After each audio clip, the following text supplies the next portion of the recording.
let's start from the beginning. Where did you grow up? I was born and raised in the Netherlands. I was born in The Hague. I grew up in a small village on the Rotterdam, and yeah, that's where my life started. And when did you slowly move away from the So up to my parents, when I was 3, after a vacation in Italy, I told them that as soon as I could, I was out of there, and that's how it went. They offered me a job when I was just turned 20 from Solmelia hotels in Spain. And I was like, okay, I'm out of here. Ciao. and what age was that? 20. I just turned 20. And so you went straight into the workforce. You didn't go to school, no Oh, yeah, I was college. studying. Okay. I studied. Almost finished. I did half of the exams, but they wanted me there as soon as possible. So the other exams I had to do on a distance. And actually, once in Spain, a few years later, I went back to the university and did another couple of courses more. And, study is like totally linked to my life. I always go back to school for whatever reason. I always have something else to learn. So, yeah, I didn't give up on school, but I always wanted to leave. And so when this opportunity came along, it was like, this is a no-brainer. They offered me the most exciting job on earth. That was literally the ad of the in a newspaper by then, and I was like, okay, wait a minute, most exciting job in the world. Let's see what that's all about. And it was great. It was entertainment in hotels.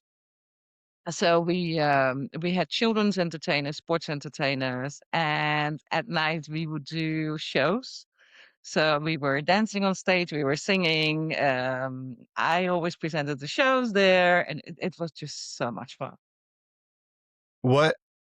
Why do you think you always wanted to just leave the Netherlands? Where did that pull or that desire to leave come from? Did you have someone in your life that sort of inspired that, or you just never felt fully part of the where you grew up? You sort of just want to escape. But what was the now that you look back? What was the reasoning you think?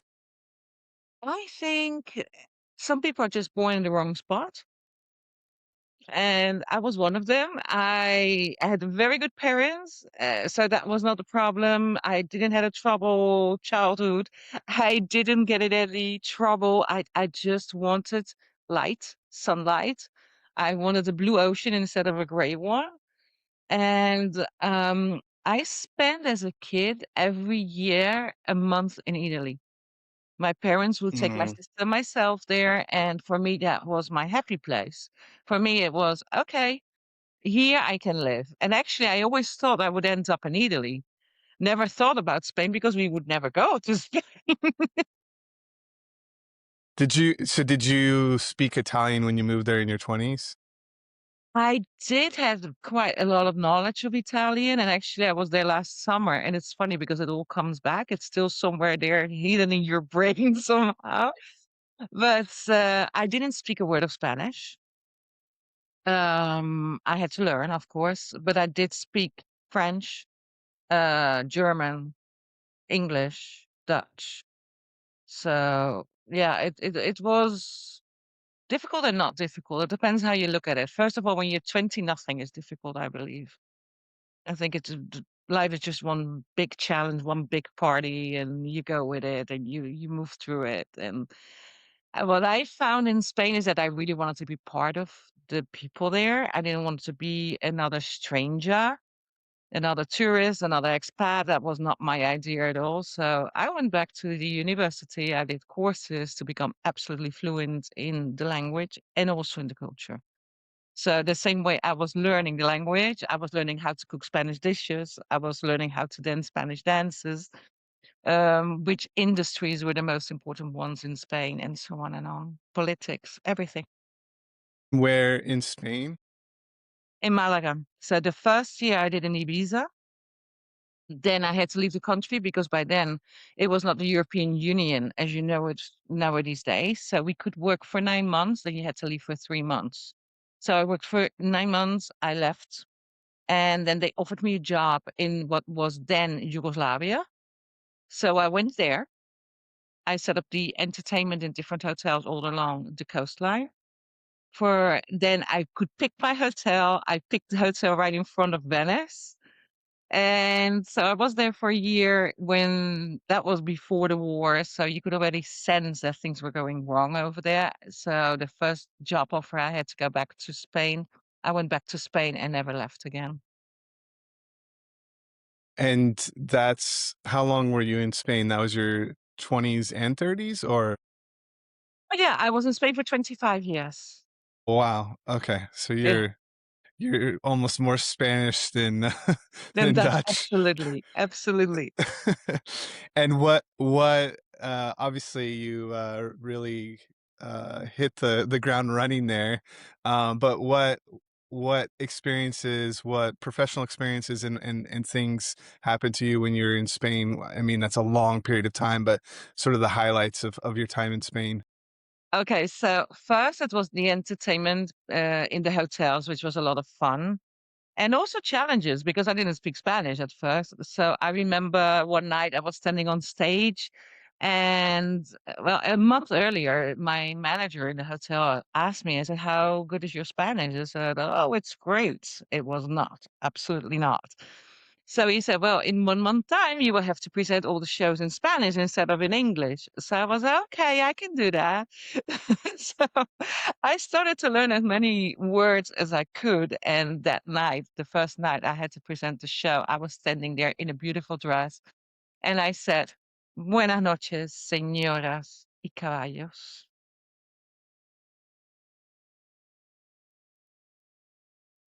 I messed up so badly. And you didn't run off stage or anything? No, I saw everybody looking at me and then some people started laughing.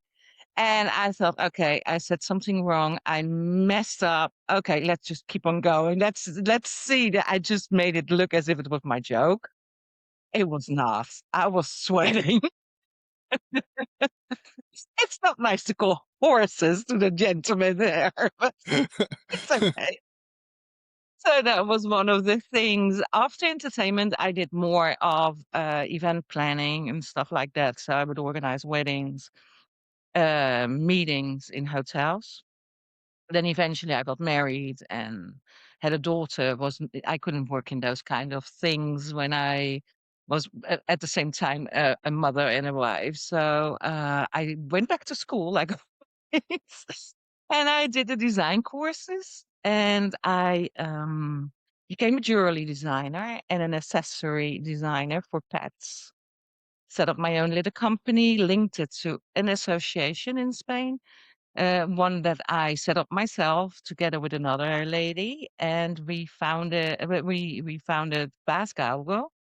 So it was named after me because I was a volunteer for many years, so everybody knew me. So it was easier just to keep the name. And actually, we became very, very big. Something totally unexpected. I think if you can dream it, you can do it. Because I had this dream to put the galgos, which are the Spanish greyhounds that are terribly mistreated in Spain, next to famous people. That was just my idea. I had to change, the concept that people had about those dogs. And it's impressive. We did in total 4 calendars. I had so many famous people in the end that they reached out to me that they wanted to participate. Meanwhile, Oh, at first, I literally went through Facebook because by then it was just Facebook. And I would literally, in the name of my dog, Carlitos, who was a Galgo, I would write, "Hi, this is Carlitos. I'm a rescue Galgo. My mommy has this crazy idea that she wants to make a calendar with famous people. Can you please help out?" Like this, literally. And it worked. wow. So we did that. We made the calendars. We were a lot on TV, radio. It was really my highlight in everything that I did work wise. Even though I had a lot of fun in the hotels, this was really like with a cause, that you really get so many important people behind you. That's just such a big thing that you can really make a change. I've heard many people say that, where like whatever you're trying to do in life, to take time every day, and especially it's so easy with LinkedIn now to like reach out to those 5 people that you think you'll never be able to connect with or they'll never respond. Because if you do that consistently over time, it compounds into what you're saying. Eventually, you'll get someone who says yes, and then you get that one person, and then you can use that person's, photo or whatever it is, and it just builds and builds. And then, like a year from now, your life has changed or your organization has changed because of that outreach. So I definitely agree with that. Um, so what happened? Are you still doing that, or did that stop once you left? Well, the idea was to set up the same thing here in the United States. And actually it did exist in a moment of time because I really wanted it to do, but I went through a divorce. My whole situation changed, and I found myself all of a sudden in the other side of the world where my experience was not recognized.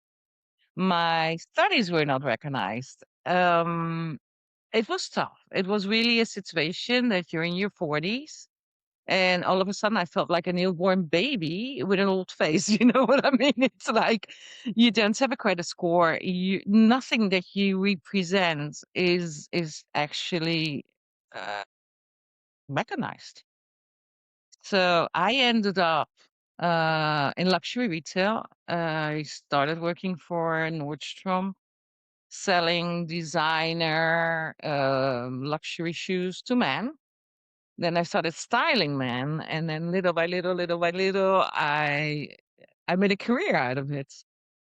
And then I realized that it's funny because it's actually the same thing, you know? It branding, styling, even my work with the galgos, it's all the same thing. You make people change their mind about something or somebody. Like you change the concept totally. Like if somebody is poorly dressed, people immediately think this person is such and so. The same the guy was seen just as a hunting dog, not useful for as a pet. So you change that. And in the end of the day, it's all the same. Yeah, it is. It took When you me a put it that while way. to Yeah. understand that, but it's the same. I have a random question. So I had a roommate in college. Actually, 2 of them worked at Nordstrom's, and I remember them saying, I mean, this is obviously a while back as well, I'm not a young chicken either, but I remember them saying the shoe salesman used to make, like, crazy money, like, really good money where, like, you had to fight to become a shoe salesman at Nordstrom because, like, wasn't the commission really crazy, or I Um, forget what the they started out, of course, as a shoe company, and people when they think Nordstrom, they think shoes. They don't think as much clothing. So, yes, it's a privilege to be in the shoe department because your commission is higher. And when you're good at what you do, you can make a lot of money. But in luxury retail in general, people make easily way over 6 figures. crazy selling shoes. Yes, but you have to know how and to whom. And, you know, as a European, for me, it was like, "Oh my god, do I really have to sell shoes? I have studies, you know, I speak languages. What is this?" This is I felt so, I don't know, humiliated, I would say the word. And in the end, I realized, no, this is actually a job. If you're good at it, if you know how to connect with people, you can make some very good money. And if you do not know how to connect with people, you will never make it because you're on pure commission. Yeah. And to make I six figures on pure commission, that's a lot of money that you know, that's a lot of shoes selling or shoes or clothes or whatever you are selling. Yeah, and I think it's more like I haven't been in Nordstrom in a long time, but the way I remember it, there's it's classy to be in there, and they got like the piano player, and you're not like the used car salesman. Like Right. it's everyone's dressed really nice, and there's a professional level to it. So It's not like Foot Locker. Right, no, it's it's okay. It's a middle high. I moved on eventually. I went after Nordstrom's to Carolina Herrera. From there, I went to Camilla, which is an Australian designer. She was brand new here in the United States. She only sold in department stores. And I opened that first boutique there, and it was crazy, like hotcakes. It was eh, fun. Like it was a 3-year experience for me that I really enjoyed. I think that was the best retail experience in a way because it was not as stiff. Like all the others were very stiff. Here it was not. It was all the opposite, but it was a little bit like the boho hippie life. Mhm. And then after that, I went to Neiman Marcus, which is a much higher level than a Nordstrom. And I had a great time there. Like I became the representative of Dolce Gabbana. I actually met Mr. Dolce because he used to come to Miami a lot because he has a house there. You get to meet so many interesting people, and the job itself, it's of course it's tough because it's long hours and many days, but it's also beautiful, like to connect with people. It's special, especially when you see people that I would say more women and men, but men as well. They come in insecure, not sure what to dress. Maybe they're a little bit more heavy on the heavier side, or the opposite, so skinny that nothing really looks too good on them if you don't know how to dress. Then you see them look at themselves in the mirror and they feel like $1 million. That's great. Y- That you can really, make somebody feel good about themselves and their appearance. Very good for I your definitely I definitely agree. I hate buying clothes. I don't have a lot of nice clothes, but it is true. If you have a really well-fitted, nice, expensive dress shirt on, it like will change how you feel about yourself. It Uh-huh, really and it does. doesn't even need to be that expensive. That's something I always tell people, like, sometimes it's good enough, not cheap, because cheap you always see, but something in the middle, and then you combine it with very good shoes, a very good belt, some nice accessories in general, and that does it. But it has Yeah. to fit well. And it has to be your style. It has to match your personality. I think that's very important. So as you're moving up through all these different luxury designers and in this retail type world, where are you in the United States? Is this in New York or In Florida. in Florida? Okay. And what did all of these experiences eventually lead to? Well, it led to the fact that I, of course, went back to school because that's what I always do. Because, because I became a digital stylist for Neiman Marcus. I was several days a week in the store, but I also worked a lot from home. I just saw a lot of opportunity there. So I studied digital marketing. My background in the Netherlands, I studied marketing and PR. That's how I ended up in the hotels. But so I had already a marketing background.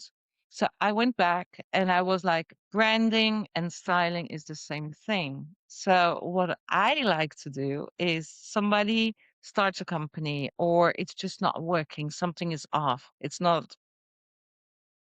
not matching correctly with the personality of the person. So if you do a correct branding, you get the brand voice and you get the styling and the right pictures and everything changes. People feel it. It becomes very attractive. Yeah. Uh, do you help with like LinkedIn things, or are you more just the overall brand and the actual person so those things align their online presence matches their actual physical presence?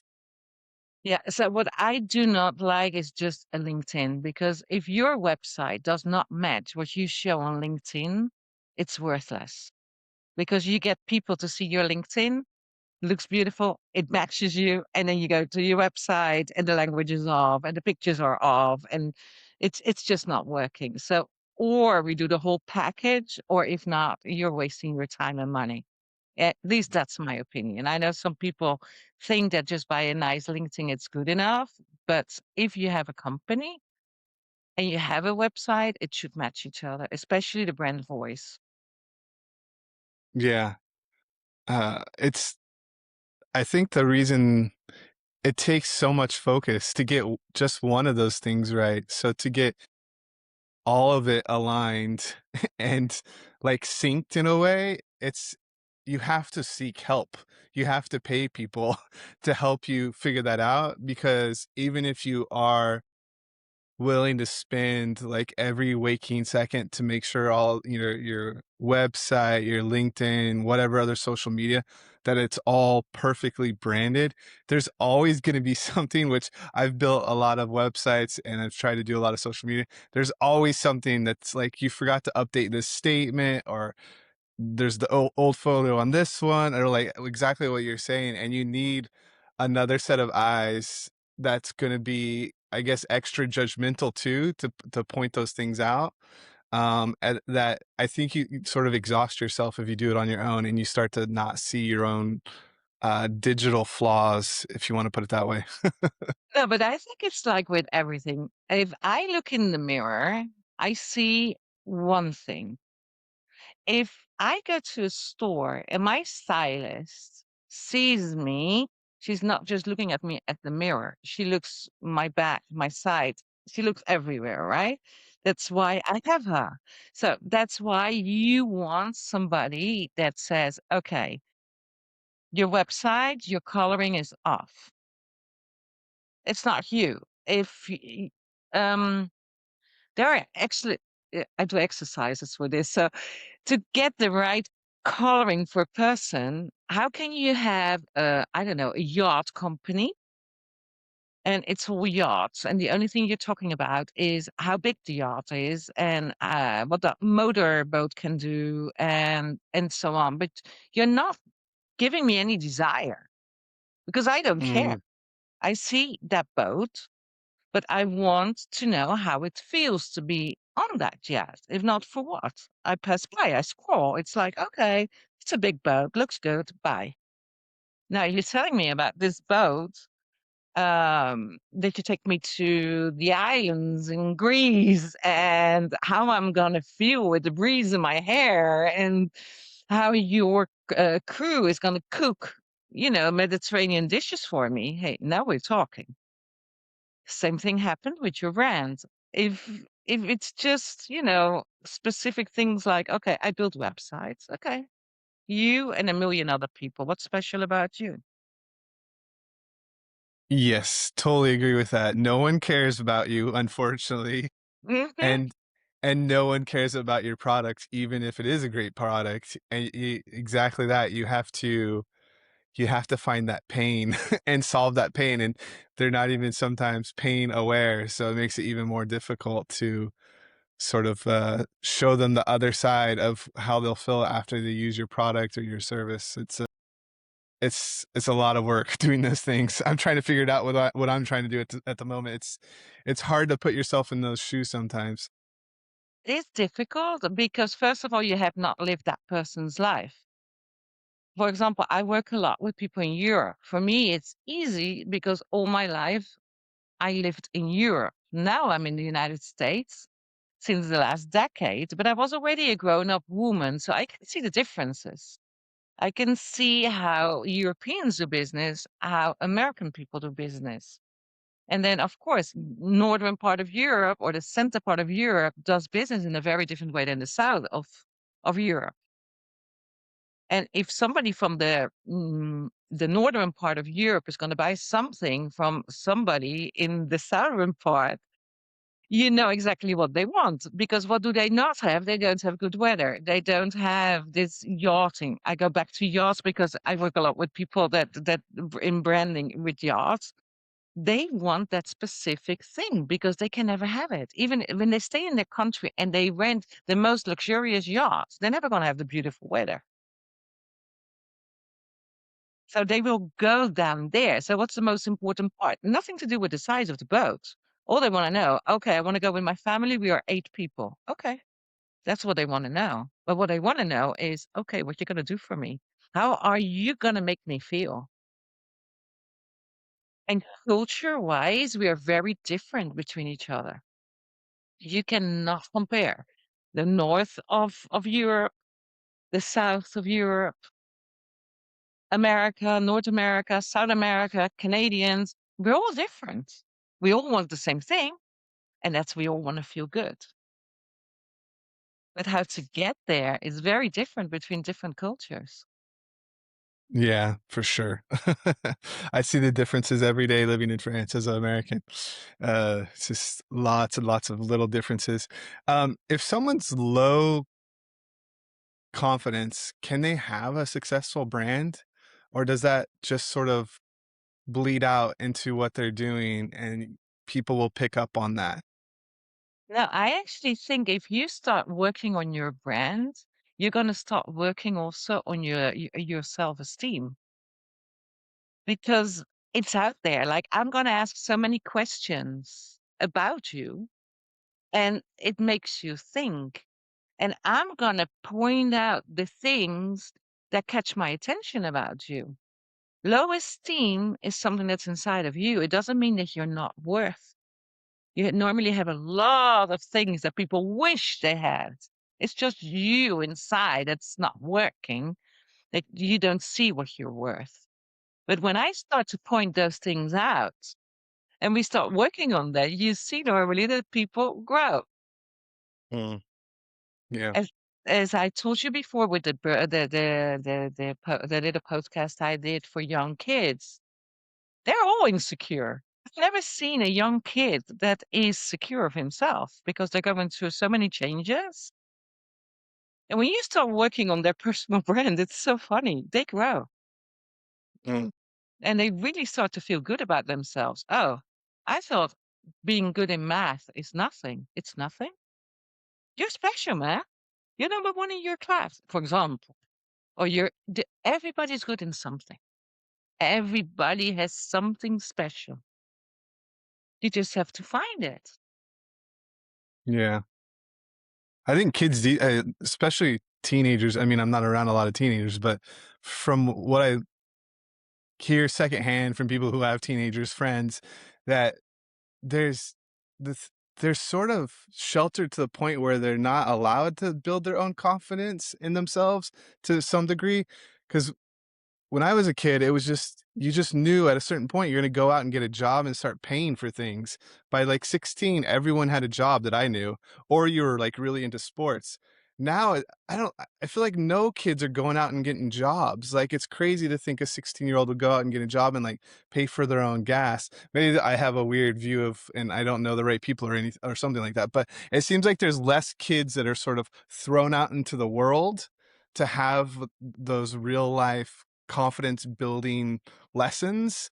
Um, and I could see why someone like you could really help them push out and see those things and identify their strong uh the things they're strong at doing, what they're capable of doing, and really highlighting that because sometimes you do need that, especially when you're younger. You think like I'm a loser, I have nothing to show, I have nothing to give, and then you're like, oh wait, I can do all of these things. Right. It's just a matter of pointing it out. I believe that we have two problems if you compare past generations with what we have now. One, the security. It's not safe in the world in most places. So parents are driving the kids to schools most of the time. I remember I would go walking in my bike. That was my normal. Nowadays days, would you have your, I don't know, 8-year-old daughter going by bike to school? Most probably you won't because it's not safe. It's same with working. Yeah, you can make them work, but is it worth the risk? It all depends where you live, I guess. If you live in a small village where everybody knows each other, it's not risky. But if you live in a big town like New York, I don't know. I really would have to think about that. Or even Miami. Miami is like New York with palm trees now these days. Do you want your 15, 16-year-old to be that kind of I don't know. I can remember in San Francisco, uh, when the high school kids would get out, I'd be fearful of the high school kids because they take over the trains, and I mean, like, there's so many of them all at once. Like, there's law enforcement couldn't do anything. So if they decide to just like as a group attack someone, you're done for. Like, and I think there's a lot of that actually. Good. I see at the moment, I think it's like e-scooter gangs with these kids where they take over the street, and there's so many of them, the police can only do is like follow behind. And so it's mob mentality. But yeah, just going back to what you're saying, I remember, you would leave the house at like 8 and you might come back home before dark, and no one had a cell phone. No one was worried. No one was checking on you. No one was like calling the other house to see if you made it or anything. You just you just did your things, and then you showed back home, and then hopefully dinner was made, and they'd be like, "How was your day?" You'd be like, "It was all right," and then you go watch TV. Like, it was such a. But now everyone's just tracking. I mean, people are tracking their husband and wife and their Insane. kids. For It's me, it's insane. I would never do that to anybody. I don't care. I know my daughter is tracking me, and she's a grown-up woman, but she's the only one that I allow to track me because I know that if I don't give her permission to that, she will freak out.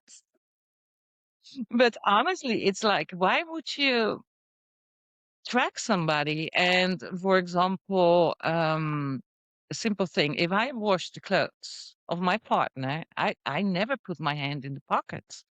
Like, it's yeah, privacy. I would never had that thought. No, it's just everybody deserves his own privacy. If we take that back online, where is the privacy? That's a very difficult part. And as a teenager, how people are mocking other children, some children mocking on other children, and it's difficult life. Like, I'm happy I grew up the years I grew up. I had a lot of freedom. Yeah, I've heard many studies are saying that's the reason there's this delay in everything with younger kids, is because that fearfulness of that someone will capture you on the dance floor or at high school doing something silly, and then it becomes a viral video.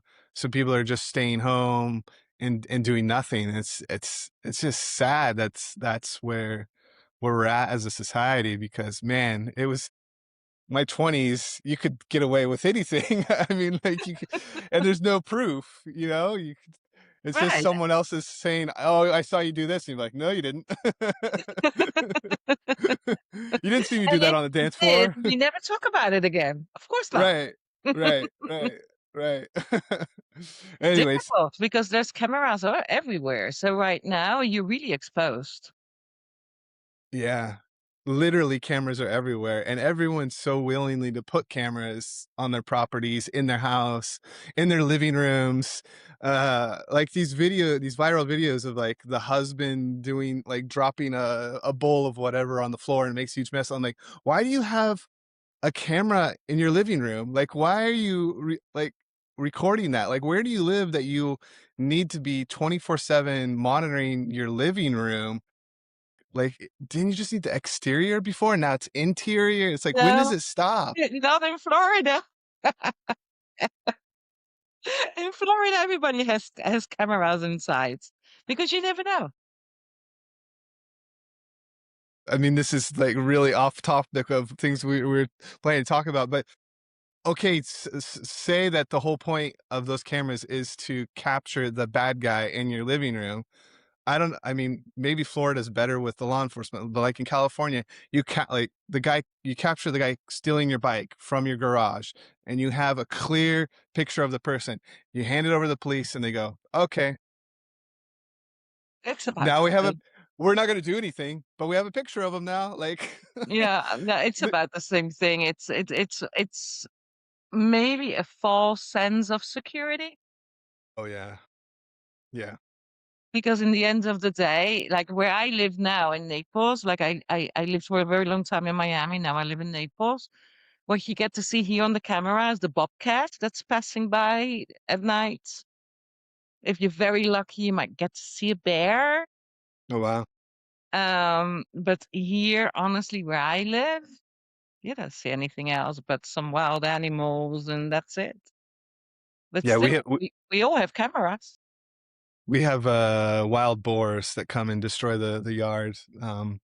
Really big ones that actually attack people in different parts of France. There's been news recently. So, but there's yeah, it's I think you're exactly that. It's just like we think it's protecting us to some degree, but really, if something bad's going to happen, the cameras are just going to document it, and the bad thing's still going to happen.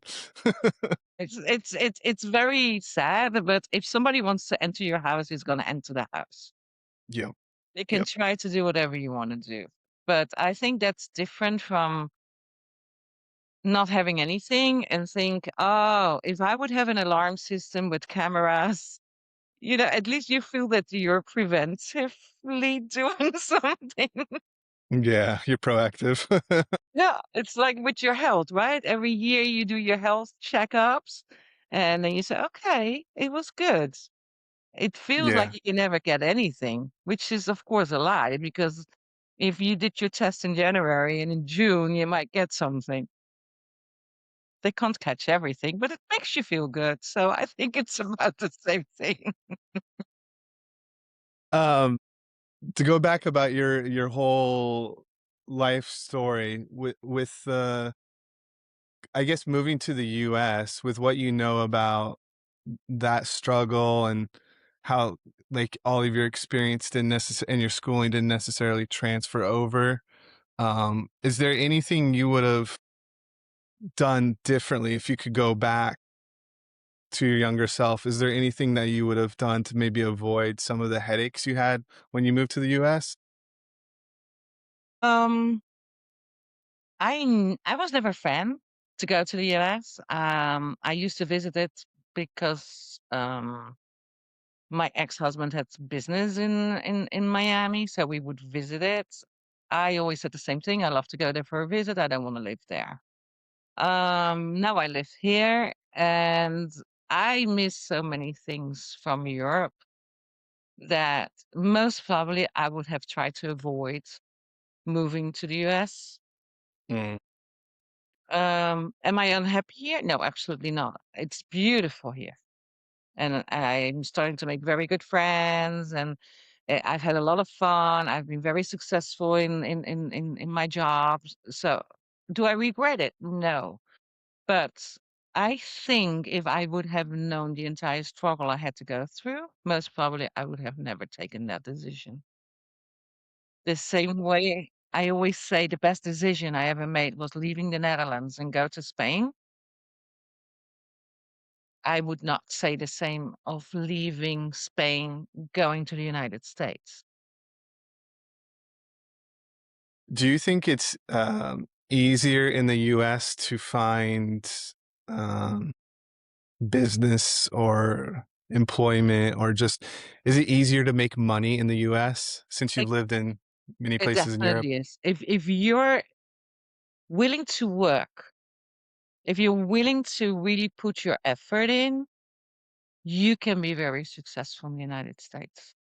Not everybody will become a millionaire, but you can be very successful if you're willing to work hard. I think there is the trick. There are a lot of opportunities. The big difference I see with most countries, not all countries, but especially the south of Europe, the chances to get a job where you can really succeed are just so much smaller. And for opportunities, I think it's the right country. I would also add, if you're gonna go when you're young. Like I was already in my 40s and to start all over with a new career and go back to school. Like I studied in Dutch when I was a child, and then I studied in Spanish. Now I had to study in English. It sounds like a joke, like who cares? You're fluent in English. No, but the way they teach you is totally different. Yeah. Anything with a language, if you're not using your mother tongue, it's mental exhaustion at the end of a day if you have to translate or speak in another language, even if you are fluent in that language. I don't think it ever gets automatic. It gets easier maybe over time, but I know my wife who you can barely tell she's French at this point because her English is so good, but she still will get exhausted from talking in English, or depending on which country she stayed in for the longest, when she goes back and speaks French or English, it tires you out. So there's definitely like a disadvantage if you're not speaking in your native language. And you get used to it. Like, for example, in Spain, I was so used to do everything in Spanish. Like my entire life was in Spanish, and we still speak only Spanish at home. We don't speak English at all. Oh, really? Wow. Yeah, we speak always in Spanish at home. Dutch for me is now my most challenging language. Actually, right now I have my cousin from Aruba here, so we speak in Dutch, and I catch myself all the time looking for words, and my Dutch is just not the same. That's crazy.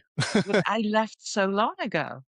Yeah, And yeah, I don't use it on a daily basis. I don't read in Dutch. I don't watch Dutch TV, but I do watch Spanish TV and I do read in Spanish every day. So for me, it's like my first language, I would say nowadays days, it's Spanish. yeah. One other thing about the comparisons, because I think it's interesting to hear your perspective on it. Do you think Europeans it's not that Europeans don't wanna work and make money or have the opportunity to make millions of euros, it's that the workforce, the society, the government, it's kind of like, "Hold on, we don't want you going crazy. We want you to stick to the 35 hours, go enjoy life. We don't want you like we don't want you, becoming an American. We don't want you overworking yourself. Is it maybe it's part of the like universal healthcare thing too, because they want like everyone to sort of be somewhat healthy, and they don't want to pay for people to be like stressed out and have all this like paid leave from work and things. But what do you think the overall vibe? Is it the business side of things? They're kind of just happy with making enough, and they're not trying to make like American companies where they're just trying to strip and make billions, or is it something else? I think it depends where you look and where you live and what kind of Europeans. There is a big difference. I have seen people in Spain making millions. That it's a very small amount of people that get there because there's not as much opportunity as there is in the United States. Of course, the United States is a huge country with powerful companies. In the Netherlands, for example, yeah, there's a lot of people that have made a lot of money there. There's a lot of business, much more than in Spain. But I do believe that in general, the European mentality is more we work to live, we don't live to work. Yeah, For yeah, me, that an American tells me, frankly, I did not go on a vacation for the last 5 years. For me, it's like, why? Were you sick? Something wrong with you? What did you do? No, I was working. No, are you crazy? yeah, yeah. You They're didn't proud of school. it too. Yeah. Yeah, And that is something shocking. It's not that I don't respect it, but it's something that I cannot understand. You only have one life. And if I'm working, I want to make enough money so I can travel and I can be with my people and I will be laughing and enjoying and cooking and traveling and so on. And that is something that I think lives much less here. It's very difficult to find a group of people doing the same kind of things as you will see. You live in France, you see it. Everybody gets at the long table and we all bring a plate of food and we enjoy and we talk and we're sitting there for 4 hours and nobody cares because we don't need to work all the time. We can yeah, just be talking and laughing and have a drink together. yeah. I think for me, from my perspective as an American, I think where the system is really good at brainwashing Americans into believing once you get to the next level, then that's happiness. So it starts like you graduate high school, then you go to college, you get the job, then you get the girlfriend, you get the wife, you get the kids, you get the house, you get the car, you get the promotion. And it's always like it's this progression. Once you get there, then you'll find happiness. Oh, then you'll have time for yourself. Then you'll have vacation. Then you'll do, and then one day you wake up and you're 65, you've done nothing besides work for some corporation. If you're lucky now, I mean, if you can keep a job for a couple of years with the same company is like mind blowing at this point with the economy. But uh, and I think it's sort of crumbling at the moment, like that American dream. But I think so many people are still thinking that way, and it makes me so sad for a lot of Americans who are going to wake up and they're going to be too old to do anything they want to do. And so I don't know. I like to I like to talk about it a lot, I guess, because I think there's a lot of people who don't really realize how they've been brainwashed into thinking like it's just over there. It's just on the other side is happiness. And it's not. It's right now. You can make that happiness. And Right. I'm not But that, saying it's an educational thing. It's just if you in your environment, imagine your parents, if they will teach you that that is a joke, that that is not true, if they will teach you how to enjoy life, then you will never accept that kind of propaganda Mhm. from any government, any country, because you know better. But I think the problem starts already in the household because the people that are living in the household, they believe that dream. So those children that are born into those families, they get the same concept until you realize that that is not the way. And you can become rich. Like there's nothing wrong with becoming rich. It all depends how you get to to become rich. If that costs you almost your life, then it's not worth it. If you can become rich in an easy peasy way, go for it. Please do it. If you have the recipe, pass it to me. Let's try. You know, but in the end of the day, you see the calculations, how much a person needs to be happy, meaning that you can afford a house, a nice house, not a that you don't live in some sort of nasty place, that you can afford nice food, so you don't have to eat nasty food. Maybe you can afford some nice trips and a lot of things you can do for free and you're still enjoying yourself. You can go to a beautiful park, have a picnic there, prepare the picnic. It's beautiful and it costs nothing. The same food you would have eaten at home. Go to a beautiful beach, like go to the mountain. There's so many things you don't need to be rich and still it gives you a feeling of being rich. yeah, it's to bring it all back to around to what you do and talking about branding, it's exactly what you're saying. It's grandparents, it's parents teaching their kids branding in terms of these professions. So if you become a lawyer, if you become a doctor, like the top 10 professions, I can remember, you have to go to school to become this thing, and then you'll have self-worth or you'll have these things because of it. And it's branding. It's branding and using it in a way where then you'll get recognized because you'll be associated with like the brand of being a lawyer or whatever that is. And I can remember thinking even as a young high school student thinking, I don't want to be those things to begin with, but just to be forced into them, then to think that it's gonna like create this illusion of all the things that everyone talks about. I just never have bought into it, I guess. I'm an outsider in that way, but I can remember telling my grandfather I'm a wedding photographer, which I was for many years, and he many times would say, "When are you going to get a real job?" And I'm like, "It's it's a job," but see, it's branded as, "Oh, he's an artist," and so he shouldn't like he's not high enough on the pyramid of jobs to have worth in our society and have that it's not branded well, so it was looked down upon, or it's like you're not working with your hands, you're not really doing like I did when was working in the workforce, and so now I'm going to look down on you. And there's a lot of that, like a lot of judgmental, acceptable judgmental views on different professions, which I also do not like. And that's the first thing you ask someone in America is, what do you do?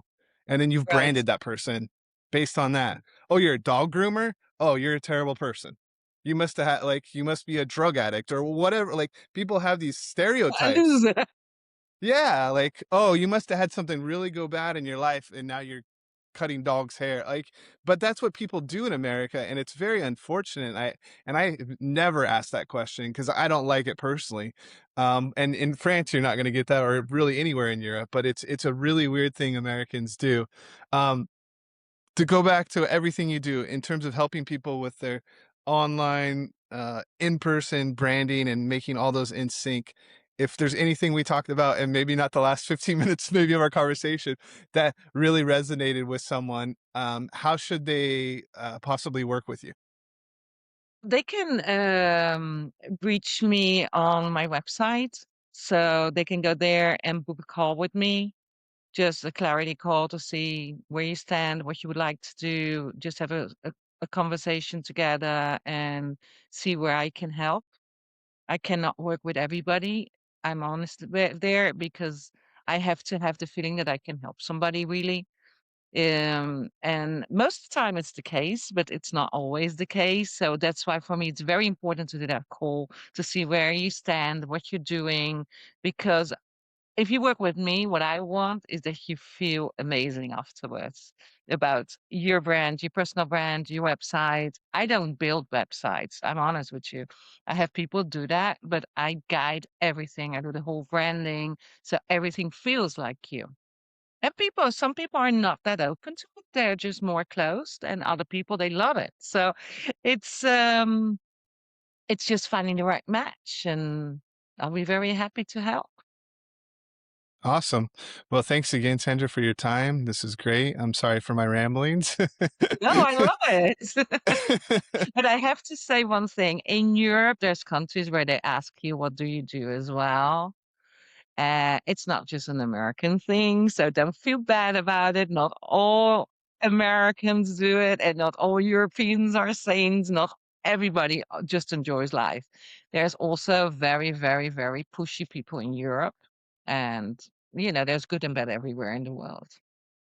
I think the reason it's kind of like causes PTSD is because I spent so many of my years shooting a wedding, and I would hear, 100 conversations on a wedding day over 15 years, and that's the you hear so many people go, so what do you do for a living? Because it's like they feel awkward, and their go-to is that question. And so I've heard it, I feel like, way more than the average person. And I always thought it's weird because it's acceptable to use it as a way to sort of like judge where they are on the hierarchy of life. And it's just so weird to me that people do that, but that's what they're doing, and they know they're doing it. But you know what the funny part is? Many people just ask that question because they're not smart enough to ask another question. Right, I get right. it a lot. Where you from? I don't know where I'm from. I've lived in so many places. I've done so many things. Don't ask me that question because if you ask me where you're from, then I have to give you a whole explanation of my life, which makes no sense because if you just meet somebody, you're not going to tell your whole story. It's like, Yeah, that's another one. It's like, "Oh, you have a funny accent. Where you're from?" And then they like to say, "Oh, I visited somewhere near there." And you're like, "Yeah, that's nowhere near where I live or came from." It's like, well, in the United States, when you speak Spanish, most of the time they ask you where you're from in Mexico. So that's an interesting question as well.